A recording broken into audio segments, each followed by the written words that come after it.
this just came up within the last few days. A discussion about solar panels in CCAC071818CanyonViewEstates. But it's an important issue because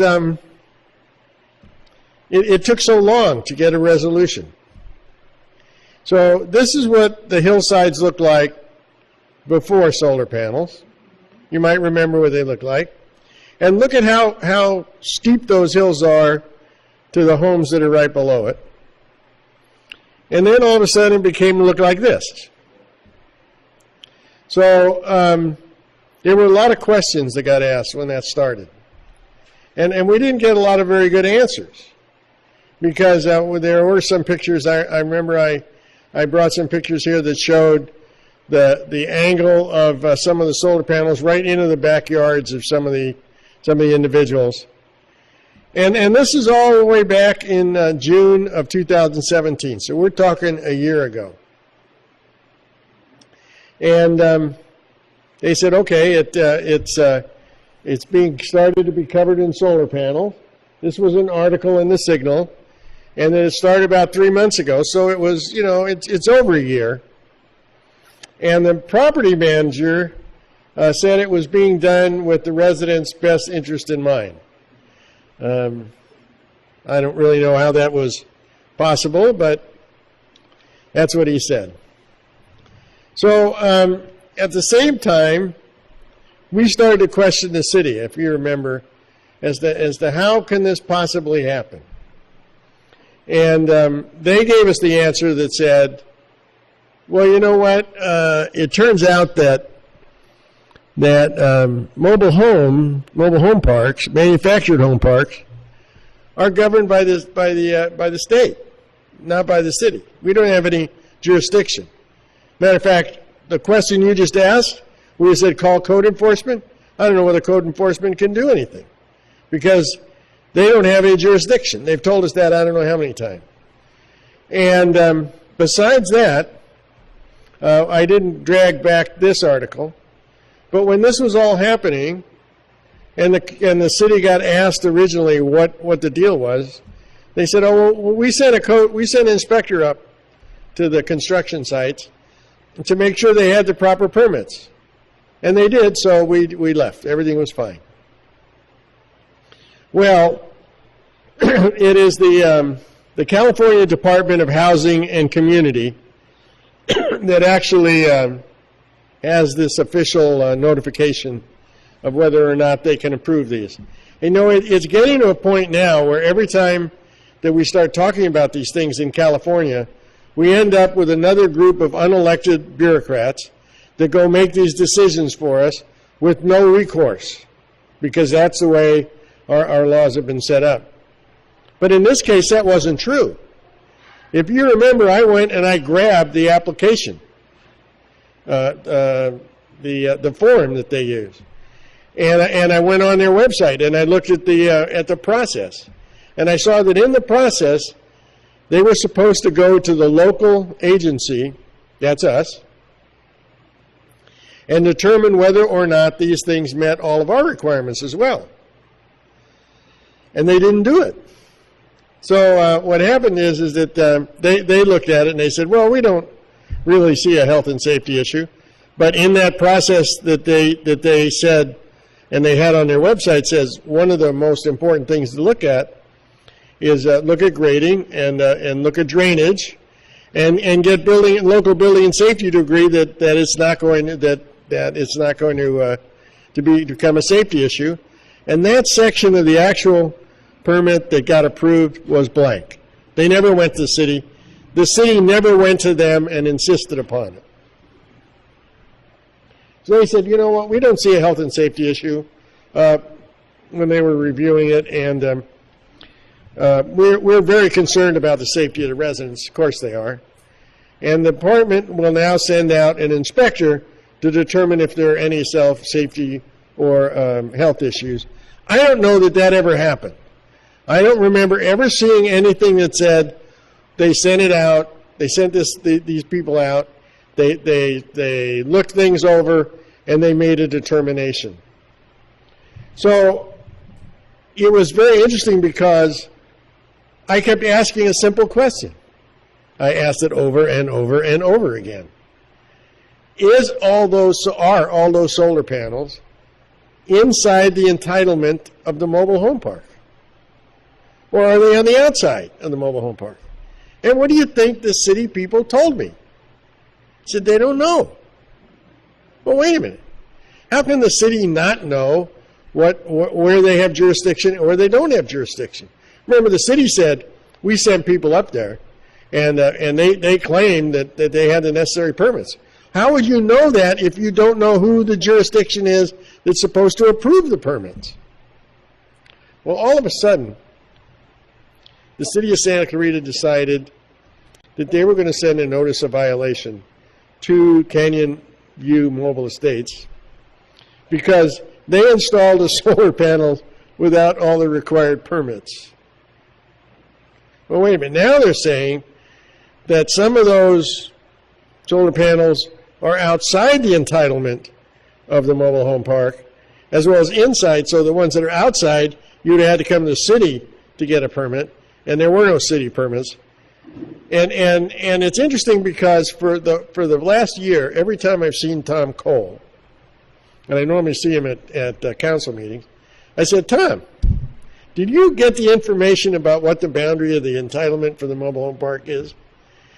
And his answer to me just blew me away. He said, well, we put in a public records request. Well, wait a minute, Tom. Don't we have lawyers? I mean, can't we send they're not answering you? It's 3 months, then it's 6 months. And it just turned out that when we were at the multi-jurisdictional meeting last week, Tom said, oh, you're going to be happy. You're going to hear something's going to come out about this thing. So what happens, the city now has sent this notice of violation to the estates, and they said, you install these without the required permits and complying with our conditions of approval. That the owners, that's a quote out of the article, that the owners installed multiple solar panels within and outside of the mobile home park without obtaining the required permits or without complying with the conditions of approval associated with the conditional use permit of the park. Whose conditional use permit? That park was there before the city was a city. So the conditional use permit they must be talking about is the county's. So let me get this straight. The county didn't check, the state agency didn't check, and the city didn't check. But all of a sudden now, it's come up to be an issue because the conditional use permit said that it required 50% of that land. Well, that must be 50% of the land inside the mobile home park, because the conditional use permit wouldn't be outside the mobile home park. Had to be maintained as open space. So the fact that they installed these solar panels there that violated the rules, and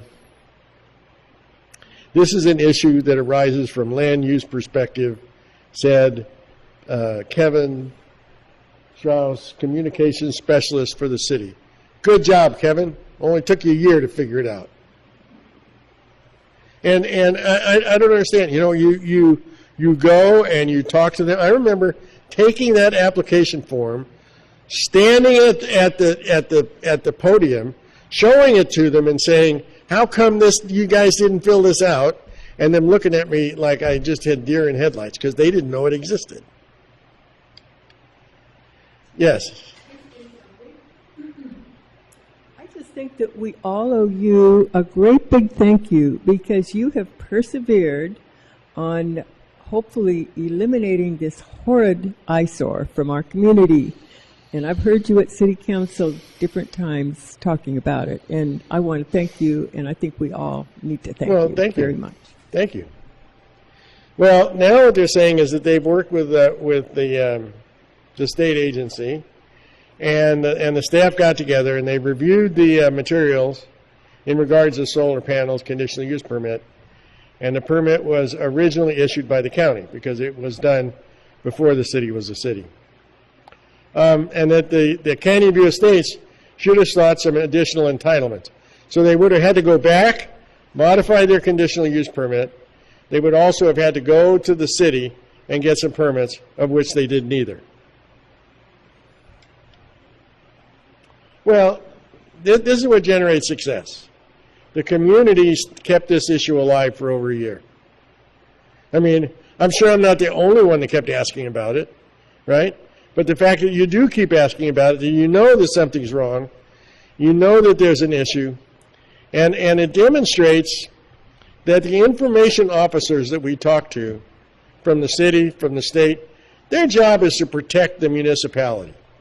Their job is not to tell us the truth, because I've got quotes from when we started when they're telling us, oh, we don't have any jurisdiction. Oh, yeah, everything is fine. And now all of a sudden we get this other thing from Kevin that tells us exactly the opposite. So it really makes me question why the city of Santa Clarita didn't know the boundaries of CanyonViewEstates right from the very beginning. Because, you know, there's a lot of places in the city that the city doesn't have jurisdiction. Doesn't have jurisdiction in schools, right? Doesn't have jurisdiction in hospitals. Let me see. Doesn't have jurisdiction in mobile home parks. And I would think that they would be very, very, very careful about what they're doing. But this is just kind of the start. This is kind of the start. You know, one of the things that for a while when I was doing auditing at work, they always ask you, how does an auditor know where to go? It just seems like it's intuitive. I don't understand it. You can go in and have a junk full of paper, and you can go point to somewhere and you find an issue. So I don't think this is over, because the panels are still there. We're going to see, are they going to remove the panels, or are they just going to go adjust the entitlements? Or are they just going to, you know, what are they going to do? Because this is going to be a lot of money. This probably can bankrupt that CanyonViewEstates. So we'll have to wait and see. But it's not over for another reason. Because I say it's one down and one to go. You remember this thing? You know where I'm talking about? On Soledad? This is before they put up the 3 screens. You know, they put up 3 screens because they said, we're putting this monstrosity right here next to the road, but don't worry about it because we're going to screen it from the public view.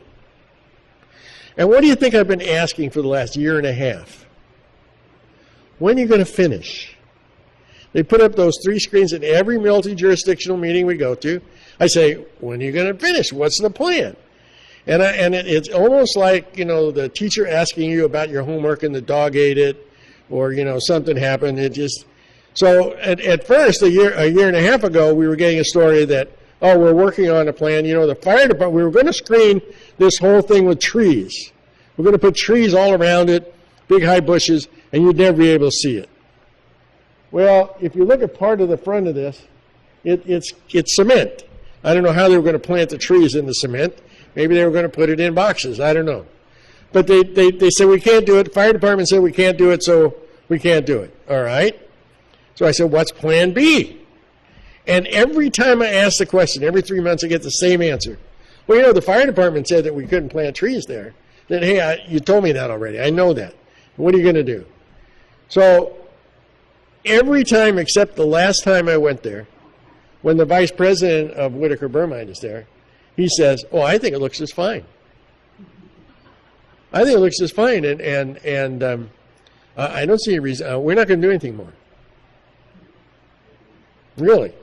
And then Keller turns around and says, well, I'm sure when the community finds out the good things that this thing is doing for us, that they won't want it. They won't need it screened. Right? So here's my plan. I always have a plan. Here's my plan. I'm going to go ask for the entitlement for that, putting that thing where it is. I want to see the city permits, and I want to see if they had to get a conditional use permit, I want to see it, and I'm betting that it's going to say they have to screen it. All right? We'll see how far away from reality I am. Because if it does, then we're going to continue on and continue, because I think that was one down. We get those things taken down. And this thing is going to be there for 30, 40 years. This is not going away. It's not like, oh, it's going to be there for a year or two. The other thing that annoys me greatly about this is what Rick was talking about. So there's water coming out of this thing. And we asked the question, why don't you connect it to the purple pipe and the medians and solid heads right across the street? Can't tell me that's too expensive, but nobody wants to do it. So we're going to dump it in the river, and you know what's going to happen. You're going to dump it in the river, and then they're going to claim it creates a habitat, and then they're not going to be able to use it anyway. And then what happens when they want to shut it off? They can't. So there's a lot of other stuff, but this is, we're going to keep going on this, and prepare to hear more.